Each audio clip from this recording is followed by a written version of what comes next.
All right, well, I'm going to begin. Welcome everyone to Book Chat Thursday. We are so happy today. We have Chakrabarti here, who has written a wonderful book.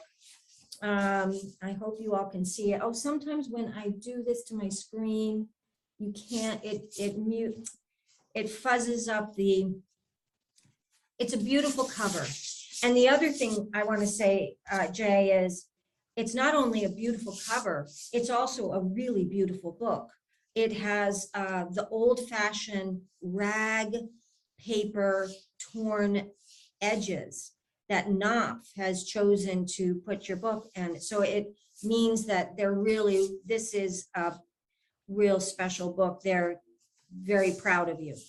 And they should be. This is a lovely story. Everyone, Chakrabarti's short fiction has appeared in numerous journals and has been anthologized in the O. Henry Prize Stories and the Best American Short Stories, and awarded a Pushcart Prize. Chakrabarti was an emerging writer fellow at a public space and received his MFA from Brooklyn College. He was born in Kolkata, India, and now splits his time between the Hudson Valley and Brooklyn, New York. Well, I want to welcome Chakrabarti. Thank you for being here. Thank you, Laura. It's great to be here with you in the New Canaan Library. And thanks to everyone who's joined today. I look forward to our discussion.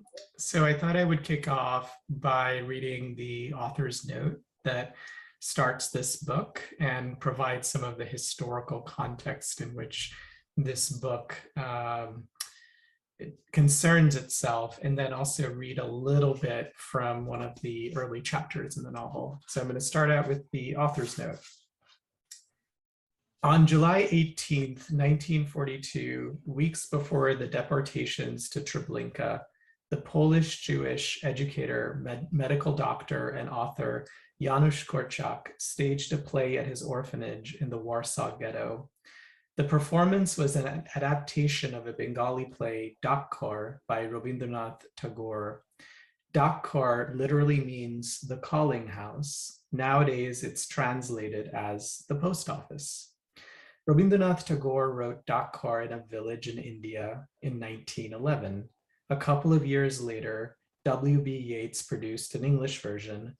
The play was then translated into many languages, and eventually a Polish copy ended up in the hands of Janusz Korczak, known to his children as Pan Doktor. The play is about a dying child living through his imagination while quarantined. Pan Doktor chose to stage the play to help his orphans reimagine ghetto life and to prepare them for what was to come. So it's a little bit of the historical context in which we begin the novel. And I'm going to read just a page or so from early in the novel, and this is told through the point of view of Jarek, who's the protagonist of this novel, and he's one of the children in Janusz Korczak's orphanage who happens in this section to escape at the train that's headed to Treblinka. And later on in the story, Jarek will travel to India to then stage the same play that he was involved in as a child. So I'm going to read, though, from the section that's still in Poland when Jarek is still a child. Sometime between living and dying, the train stopped. It was the moment Jarek remembered more than any other. 30 years, he hadn't grown himself another version.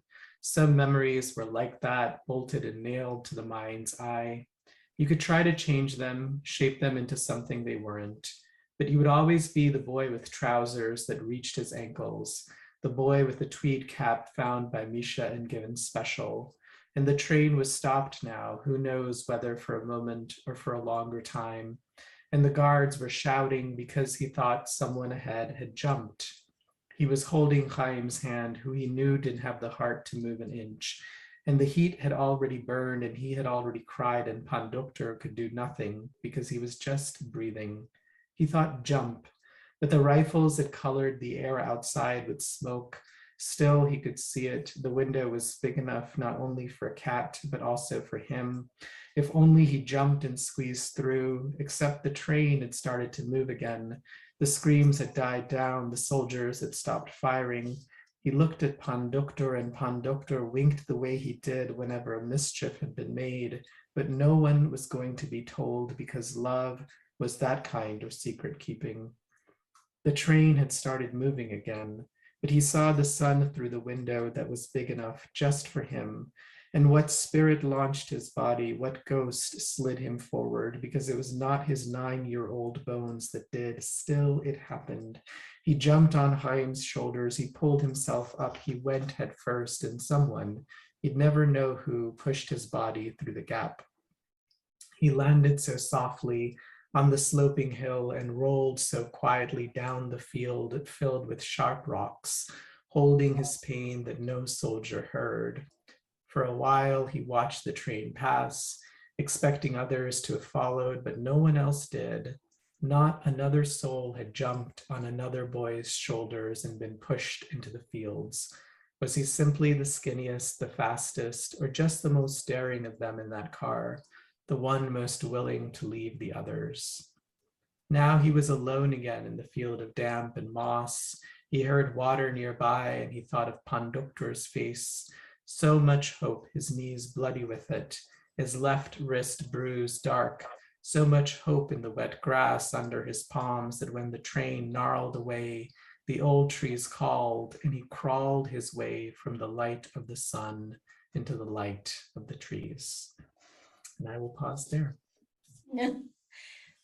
I have to let everyone know I read the book, and it has a very meditative quality to it. Here you just heard him reading about escaping a train, and it's actually a train to Treblinka, and we know what Treblinka is, and so the fraudness that you would think is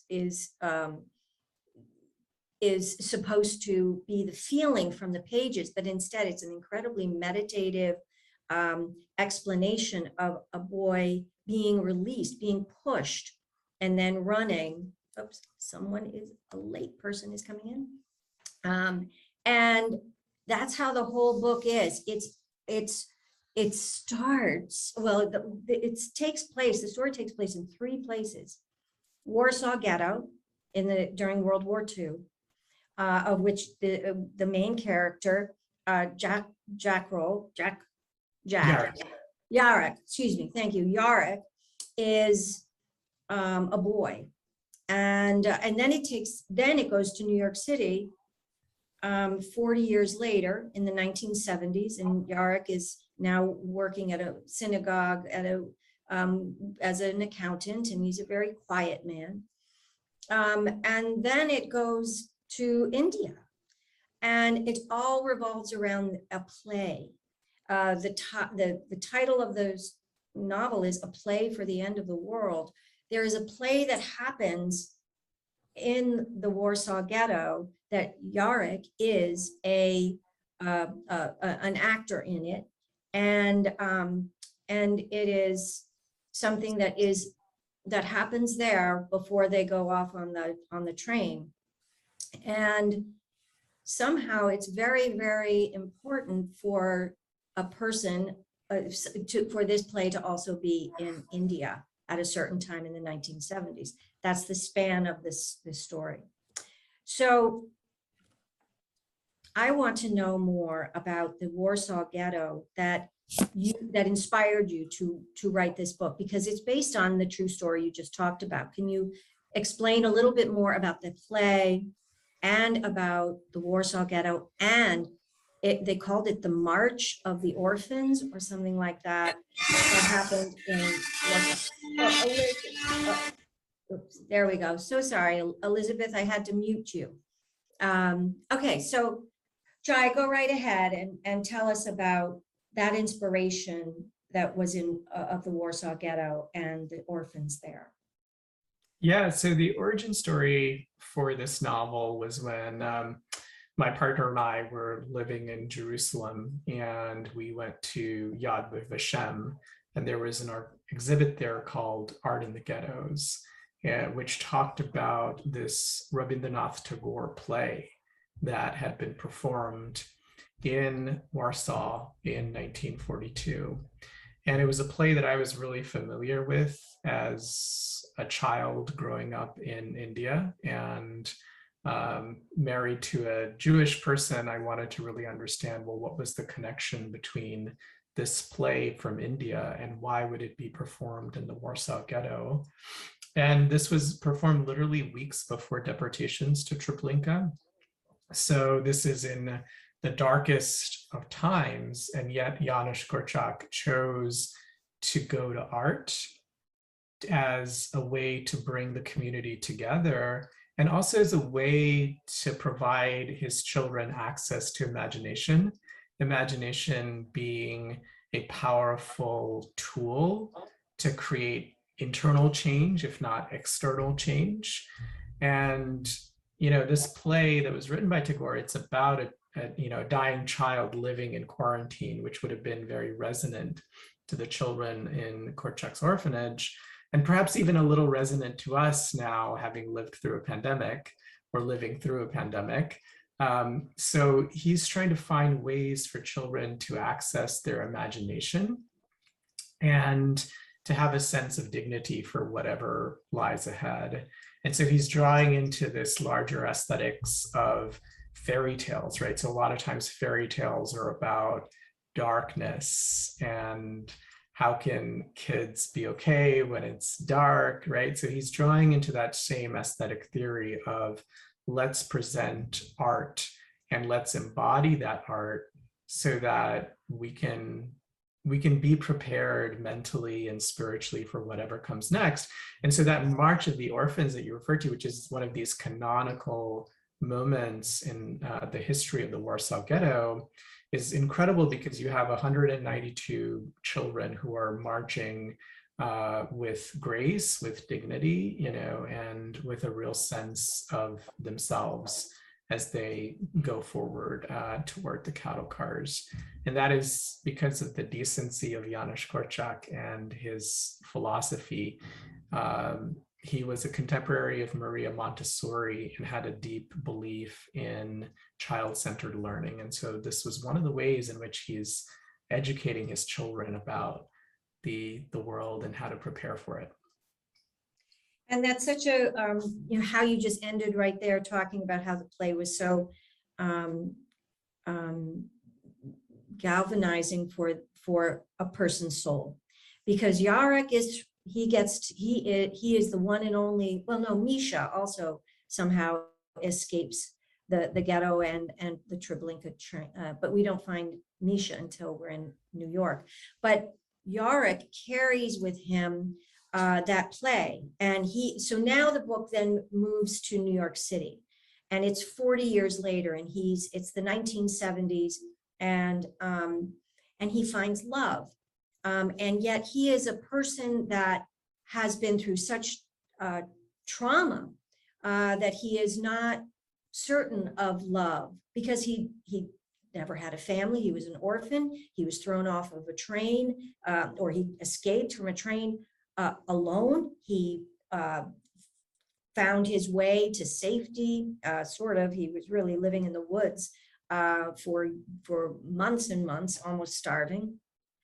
So when he gets to New York City and is finally with a job, and I was just using the description with Chai earlier today about he's a depressive optimist.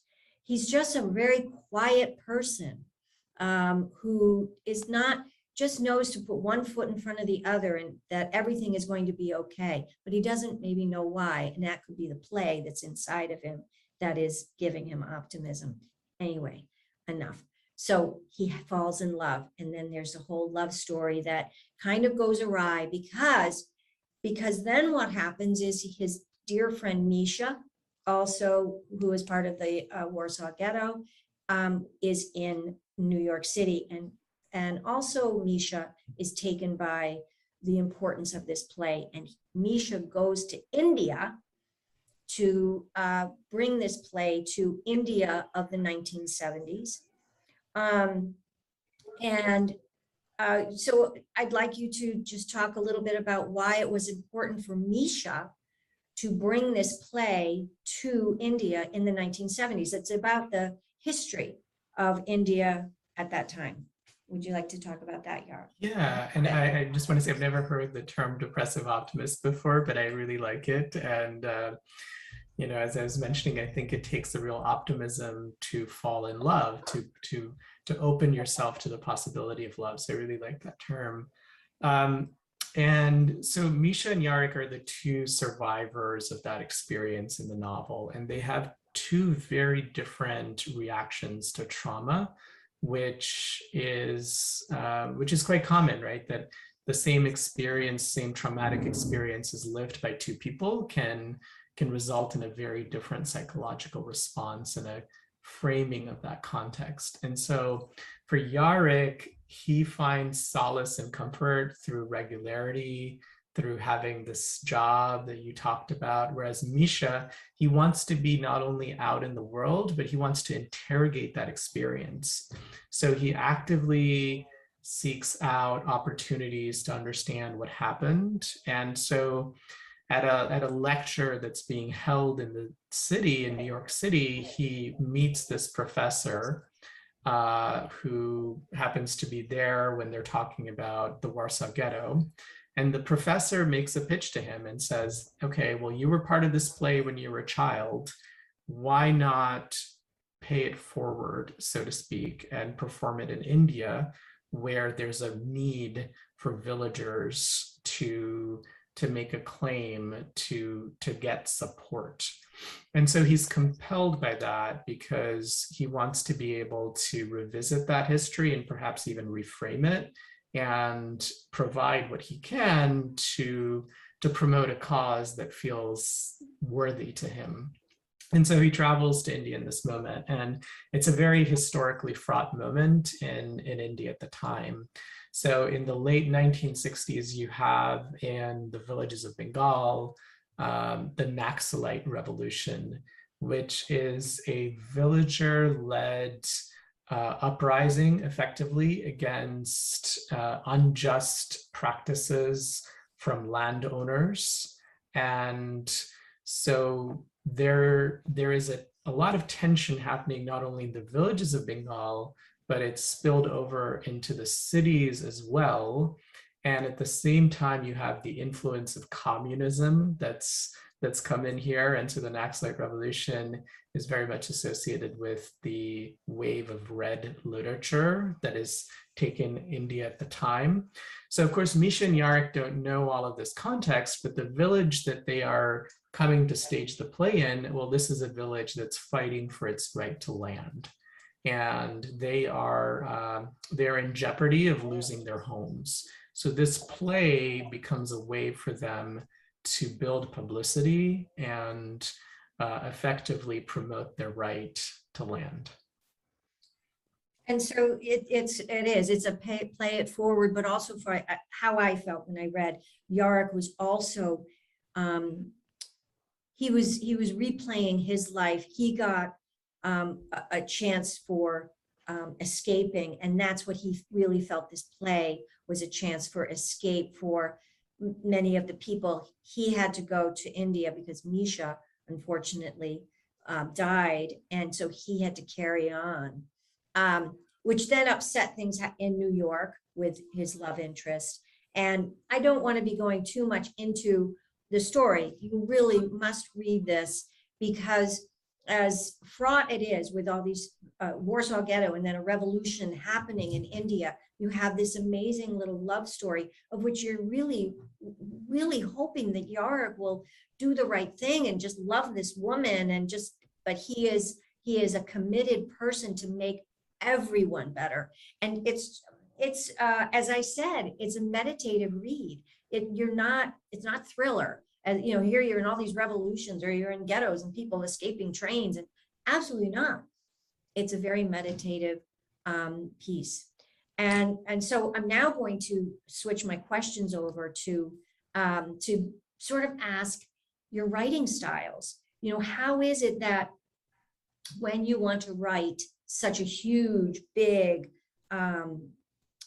historic, but fictional piece, are you writing organically, or are you taking the history and extracting from it and wanting to keep as close to history as possible?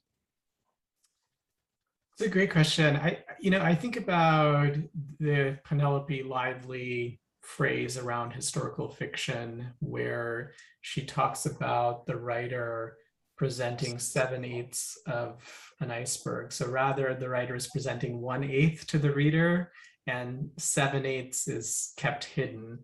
And so that's the amount of research that you need to do in order for the book to have solid foundations, but the reader is only going to be encountering a small part of that, because you need to also fill the book with texture, and that texture comes from the accoutrements of fiction. So like the interactions of characters, and how they smell, how they interact with each other, the sensory experiences of that world, which is not so much to do with the facts, but rather human connection. So for me, it was, while the history was seminal and creates a kind of frame for the novel, I am ultimately a character-driven writer, and I like to be deeply inside my characters. I keep journals for all of my characters where I write in their voices. And that's ultimately the great pleasure that I get, is getting to know my characters more deeply as people, and they stay with me through the years. And so I'm very interested in their journey, and so the history is obviously very important to that, but that's not the end all for me. Well, I also would say you do take your time to also create the setting and the people in the setting. You don't rush. It's, again, we're having all this revolution going on, or people dealing with the life in the ghetto and escaping. But no, there's actually the setting, and just taking time with that as well. Atmosphere, I'm not sure what to call it, but the meditative style of your writing. I should be rushing through all of these emotions I'm feeling, but I'm being tempered with bigger pictures. So it goes beyond, even, this is me when reading it, but it goes beyond just your characters. When you were writing, did you travel to India to get the textures of the place? Did you go to Warsaw to get all the history and walk the streets? I mean, did you do that? I did. I traveled to all of the places, and then I spent a lot of time, of course, researching and reading books and working with scholars, both for the Warsaw Ghetto as well as for the events surrounding the Naxalite Revolution. And I do think place is really important. I think there's certain things that when you're in a place, you observe as a writer that you perhaps wouldn't know otherwise. And so here's like a very small detail that I think is something you would only pick up if you lived in a place, which is that, the time that it takes for the sun to set in the northeast of this country, where I'm in New York, well, we have very luxurious long sunsets over here. But in India, the sun sets much faster because you're closer to the equator. And so you get this, brilliant wave of colors, and then it just happens, it goes very quickly. But that's one of those like details that influences wildlife. It influences people. It influences how you think about your day, but it wouldn't be obvious unless you actually like spent time in that place. You make me remember traveling in Scandinavia, and only when the sun was setting would I get hungry. And then I look and it was 11 o'clock at night. I'd be like, oh. Right. So you're right about the setting of the sun. So I actually want to now open up. I see we're at almost halfway. Are there people that have questions? Please feel free to unmute yourself. And I don't know if any of you are writers, and if you feel free to ask about any writing techniques that you're curious about. And especially, you know, here, this is his debut novel. What is that like? I'll just ask that question. Debut novel. Was this like a dream come true, or, you know, you have been very successful as a short story writer. So you're like, oh yeah, you know, novel will come. Yeah. Oh. Or was it really hard work and this is a big surprise to have it done? It is certainly a dream come true. I worked on this novel for about 10 years. I mean, I worked on stories as well during that time, but from start to finish, it was a 10-year project. And learning how to write a novel and trying to teach myself about the structure of novels versus the structure of short stories, I mean, it's a very different genre in a very different form. So I really felt like I had to teach myself how to do that, how to start from scratch again. And especially because this is a historical novel, it's in 3 time periods, to be able to manage that and still come out with something hopefully that is cohesive to the reader. It just took me a long time to figure out how to balance those elements. So it's just a joy that it's now out in the world and I'm able to connect with readers about it. I don't know if anyone has any questions. I see some of the people who are in the writing classes. If they have any questions that they're curious about, please unmute yourself. I just want to show, I'm actually going to take my, it's a blurring thing that for my virtual background. And the reason I'm going to take that off, and you're going to see okay, let's make sure that goes like that. All right. I do that because I want people to see the cover.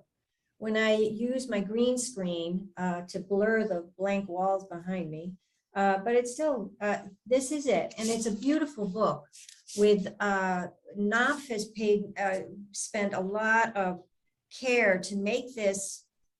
What kind of style of book facing is that? I'm not sure, but everything is rag paper and rough edges. So it looks like a really old tomey, something that sits on a shelf to be read over and over again.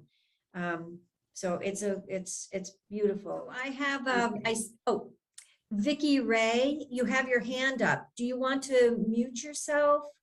Unmute myself. Okay, Vicky, what is your question? My question is, how in the world do you keep yourself motivated for 10 years? And is that during that time, is like every single day you spent some time working on this, or you worked on it for a day and didn't look at it for another week? It's really about the motivation and how you kept yourself going. Yeah, it really is about a kind of persistence. You know, I think if there's one trait that I would guess novelists share, is that it's a kind of a determination and unwillingness to let go. I mean, I would say for me in this story, I was so compelled, going back to the genesis when I was living in Jerusalem and encountering this confluence of cultures. I was just so compelled by that. And this idea that art could have so much value in this moment of darkness, that whenever I felt lost in my writing of the novel, and I had many moments when I felt that way, I would go back to that original origin, that genesis, and get energy from that, you know.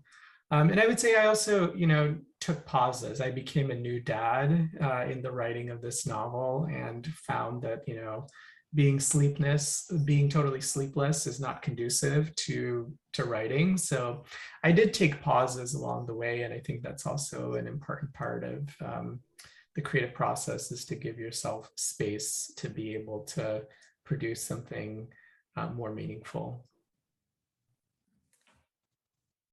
Well, thank you. Thank you so much for your readings, for your answers of your question, Jay. does anyone, last chance for a question? And then we're going to just start recommending some books that people would like to read. Anything? Okay. I think it's an amazing book. If you want to really sit down and get deeply into a story, this is the book for you. And here with the weather beginning to get, a little chilly, this is a wonderful book to just, curl up with and read and give yourself some time and space to get into a really marvelous, marvelous story. Thank you, Jay, very much for writing this story. Thank you so much. Okay, so I'm going to just, Jay, do you have some books that you have read recently that you have enjoyed that you'd like to recommend to people? Sure. So Oh, and just one second, before you get going, I want to let everyone know, I then take these lists so that, the mentions, I put them on a book list. I send them out to everyone that is registered for this program so that you'll have the list. And if you don't have pen and paper with you right now, I'll be sending it out. Okay, sorry to interrupt you, Jay. Go right ahead. Yeah, no worries. So some of the books that helped to influence this novel, the first is called The Lowland, which is written by Jhump Lahiri.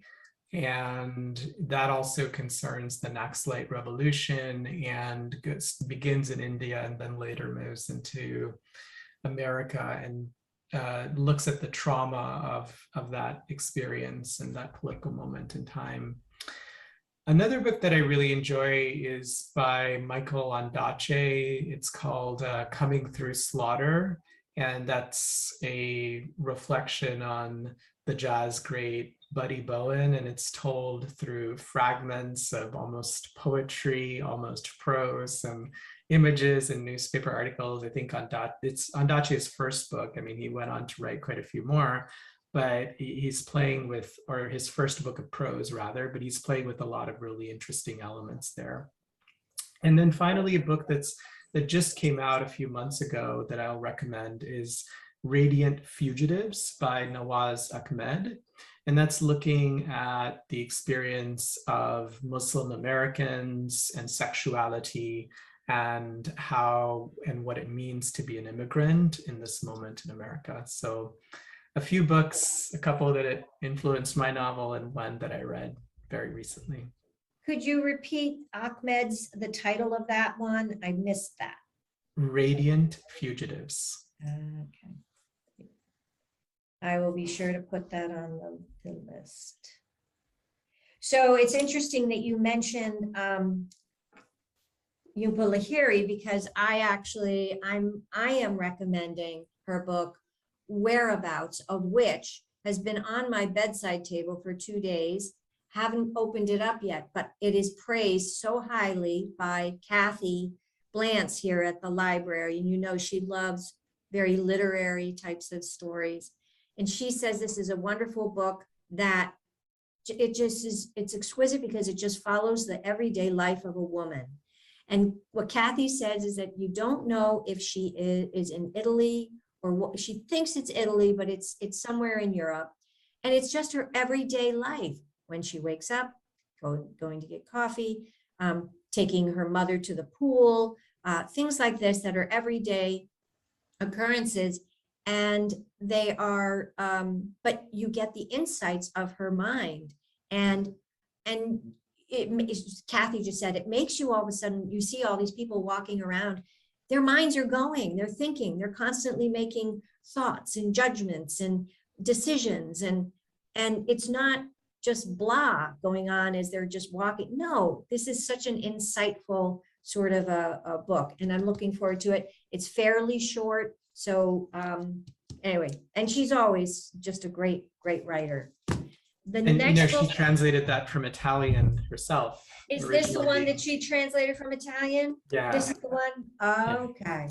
Yeah. I remember that she was doing something like that. So I'm looking forward to reading that. This is a book, it's an environmental book. It's called The End of the Ocean by Maya Lundi. She is a Scandinavian writer. And this takes place in Norway. It's sort of a thriller.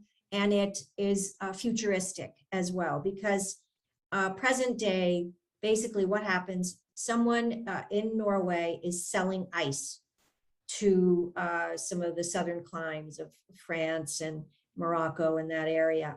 And she finds that a travesty, because the ice should not be harvested and sent away. It should be kept where it is.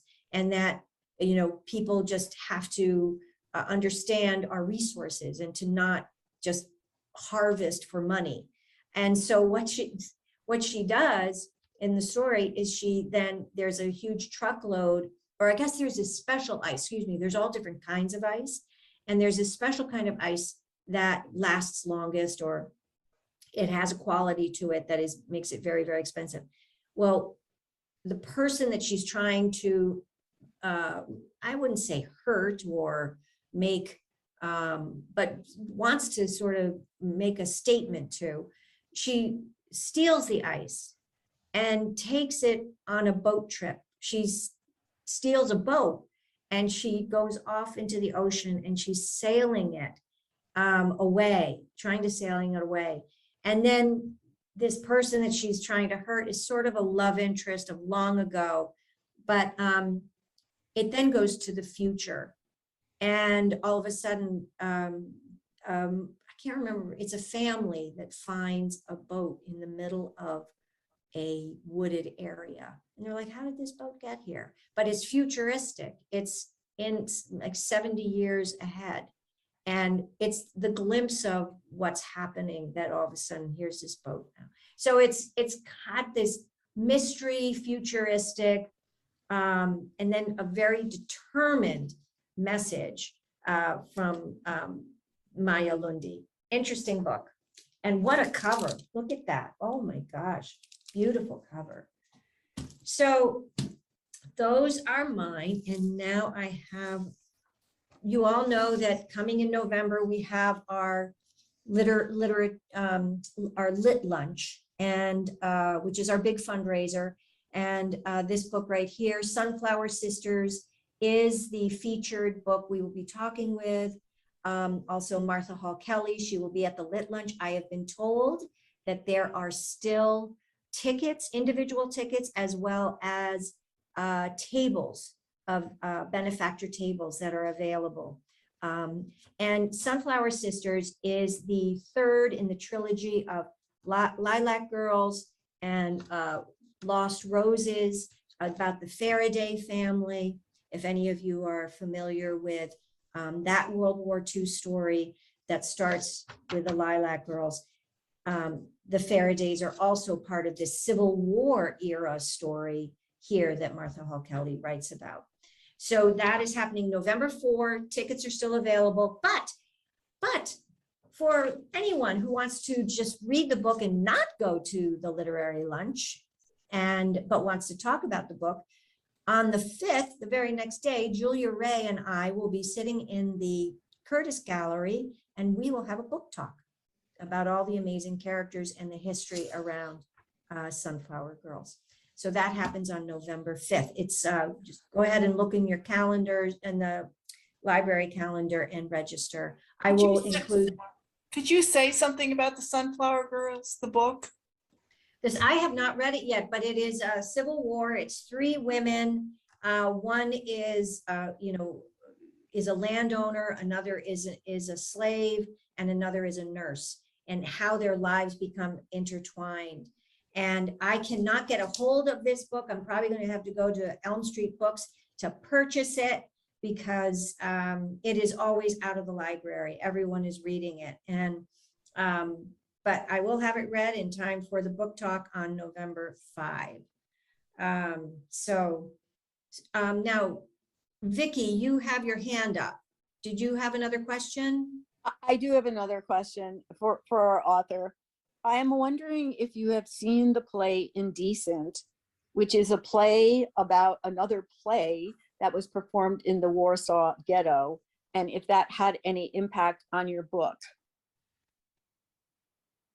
No, I haven't seen it, but I want to look it up. What was the play that it was referring to? Was it the same play or a different one? No, it's referring to a play that's called The God of Vengeance. And the play, which is called Indecent, which is about this performance of this play, The God of Vengeance, by a group of actors who were in the Warsaw Ghetto, who didn't want to, let that beat them down. And of course, and it was the play, The God of Vengeance, was written by a fairly famous Polish playwright. And of course, I think most of the actors perished, but maybe one or two of them survived. And the whole thing is pretty fascinating, and it really seems to tie in so much with your book. So I was just curious. Thank you for sharing that. I did not know. I mean, as I've been putting this book out into the world, there have been these little moments that I've been learning about this history that I have spent so much time on. So it's really wonderful. Like someone sent me a Tagore poem that had been translated into Yiddish and sung in the streets of Warsaw in the 1930s. And I thought that was so lovely. And this is another moment that I will keep with me and learn more from. So thank you. Welcome. Thank you, Vicki. Yep. Anyone else with questions? Jay, is there anything else you'd like to just say about your book before we close down? No, this was a lovely discussion. Thank you, Laura. Thank you to the library. Thank you, everyone who came today. It's been a pleasure. It's been a pleasure. We have a number of copies of his book here in the library, and also Elm Street Books has some of his copies as well if you want to purchase the play For the End of the World. Yes, a novel by J. Chakrabarti. Okay. Thank you so much, everyone, for coming. I know it's a beautiful day. Please enjoy lunchtime outside. Jay, I can see the sunshine outside your window there, so you go have a lovely lunch as well. Are you working on another book? I am. So I have a collection of short stories coming out in 2023, and I've started a new novel as well. Oh, good. All right, we'll keep an eye out for it. Thank you, everyone, for coming. This concludes Book Chat. And thank you again, Jay, for being with us.